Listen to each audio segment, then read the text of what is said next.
Kazi yetu sisi ni kukuletea habari, matukio na simulizi pale tu zinapotokea. Tafadhali bonyeza maneno mekundu subscribe ili usipitwe na taarifa zetu. Mseto Media, together everywhere. Makamu wa Rais Dr. Emmanuel Nchimbi aibua gumzo ni baada ya kutoa kauli iliyoibua mijadala mizito kuhusu wapinzani. Asema hata Chadema na ACT vimeundwa kwa mujibu wa katiba ya nchi na vinataka pia kulitumikia taifa kwa aina nyingine. Uhali gani mtazamaji wa Mseto Media, ni kushukuru sana wewe ambaye umekwisha kusubscribe, na wewe ambaye bado, tafadhali ni kusi usubscribe sasa kwa kubonyeza maneno mekundu subscribe, kisha itakujia alama ya kengele uibonyeze pia. Makamu wa Rais wa Tanzania Dr. Emmanuel Nchimbi Februari 28, 2026 kwenye mazishi ya Mwadhama Kardinali Pengo aliongea kauli ambazo kwa namna moja ama nyingine zimekuja kujadiliwa zaidi mitandaoni na kuibua gumzo. Dr. Nchimbi aliongea kufuatia tukio la Waziri Mkuu mstaafu Kassim Majaliwa na makamu mstaafu Philipo Mpango kushangiliwa kwa makofi na vigelegele vingi walipotambulishwa. Akasema na wao wanataka wajitahidi kuongoza vizuri ili wakistaafu wapigiwe vigelegele kama hivyo. Akaongeza kuwa nchi hii kila mtu ana nafasi ya kuitumikia, mambo ya kugombana kivyama siyapende, ni ujinga tu. Mimi nilipokuwa katibu mkuu wa CCM nilikuwa nikisikia mwana CCM kamtukana Chadema, nilikuwa nakemea, ni ujinga tu. Vyama vya siasa vimeundwa kwa mujibu wa katiba. Wanaojiunga na vyama hivyo nao wanataka kuitumikia nchi kwa aina nyingine. Utumishi ni utumishi tu. Tumsikilize. Kwa pamoja na heshima kubwa ambayo Mheshimiwa Rais ametoa kwa Kardinali Pengo kwa kutambua mchango wake kwa nchi yetu, lakini vile vile inatoa hamasa kwa Watanzania wengine ambao si viongozi wa kisiasa kuonyesha mapenzi kwa nchi yao, kuitumikia nchi yao kwa uadilifu. Kuna raha yake watu kama kina Mzee Warioba, kina Majaliwa wakisimama hapa, vigelegele hivi vinafanya walioko kazini wajue na sisi siku moja tunataka vigelegele.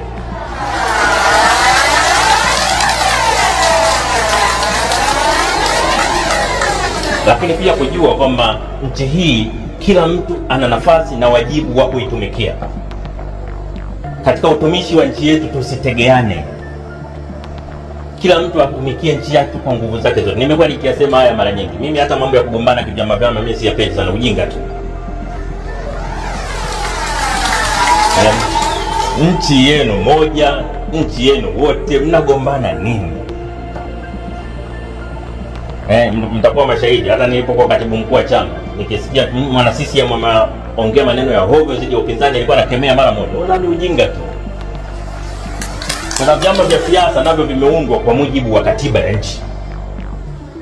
Mtu anapojiunga na chama kingine, maana yake naye anataka kutumikia nchi yake kwa njia nyingine, lakini utumishi ni utumishi. Kwa hiyo nitumie jukwaa hili kuwaombeni sana waumini na Watanzania wote kutambua kwamba tuna wajibu wa kipekee. Tunamheshimu sana Kardinali Pengo kwa kazi kubwa aliyofanya, na hasa kwenye kuanzisha majukwaa ya imani mbalimbali katika nchi yetu. Leo tuna vyama vya imani. Leo tuna vyama ambavyo vinahusisha dini mbalimbali, wa Kristo, Waislamu, Buddha, kuongelea amani katika mikoa yote, katika wilaya zote nchini. Lakini walioshiriki kuasisi jambo hili ni pamoja na Kardinali Pengo. Na alisema bila aibu kwamba Wakatoliki hawawezi peke yao kufanya nchi ikawa salama. Nisikilizeni hotuba aliyoongelea kuhusu Mwalimu Nyerere. Amesema maneno mazito sana, maneno ambayo yataishi miaka 100 kutoka leo. Kwa hiyo tunapomwenzi Kardinali Pengo, tunapoenzi utumishi wake, kila mtu moyoni mwake ajisikie ana wajibu na nchi yetu. Kila mtu moyoni mwake ajisikie kwamba kutumikia nchi yetu kwa uaminifu na uadilifu ni wajibu wa msingi kwa nchi yetu.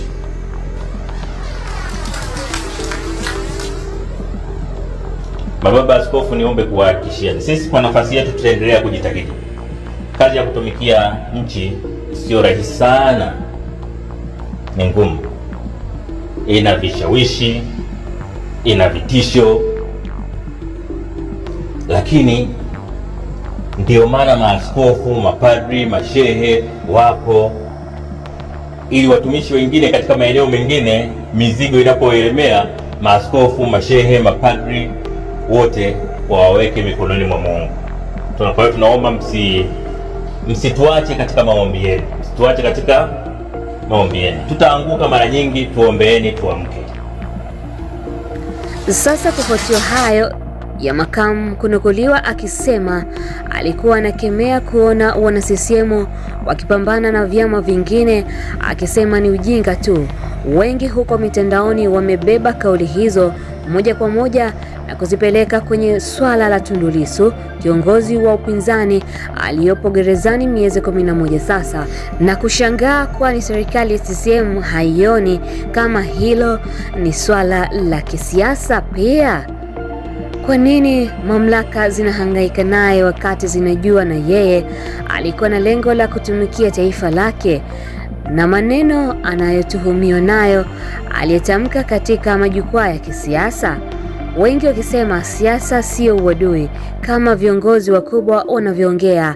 Haya basi, wangeachana na sakata la Lissu, kwani nalo ni la kisiasa, linapoteza muda na fedha ya umma, huku wengine wakisema kauli ya makamu ni aina ya kiongozi mkomavu, jasiri na mwenye hofu ya Mungu, lakini huenda isiwafurahishe wengine uko ndani ya chama ama serikali.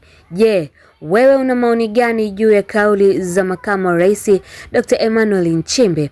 Tuandikie hapa chini na sisi tutaisoma. Hii ni Mseto Media na mimi ni Queen Ray.